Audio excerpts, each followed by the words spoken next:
Виж причината корабите да плават във водата. Желязото по своята същност е тежко и би трябвало да потъва. И въпреки това, огромни кораби, натоварени с хиляди тонове, плават спокойно. Защо? Защото Аллах е установил прецизни закони – плътност, изтласкваща сила, баланс и устойчивост и подходящите свойства на водата. Тези закони не се самосъздават и не се самоуправляват. Те действат винаги, навсякъде и без грешка. Законът не може да съществува без законодател. Аллах е, който подчини за вас морето, за да плават там корабите според неговата повеля.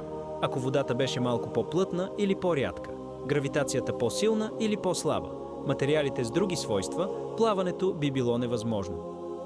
Фактът, че всички тези условия са в съвършен синхрон, показва целенасочено устройство, мъдрост, измерена прецизност. Случайността не създава баланс, а балансът не се поддържа сам. Човешкият разум е инструмент, не източник. Човекът не е създал водата, не е създал законите, не е създал материалите. Той само ги открива и използва. Инженерът проектира кораба, но законът, който го държи над водата, не е негово дело. Това е като ключ и ключалка. Съвпадането им доказва, че и двете са направени с замисъл. Плаването не е само техническо чудо, а и милост. Чрез нея си осигуряваме прехрана, търговия, транспорт и връзка между народи. Аллах не само е създал законите, но ги е направил полезни за човека. И от неговите знамения са носещите се по морето кораби като планини.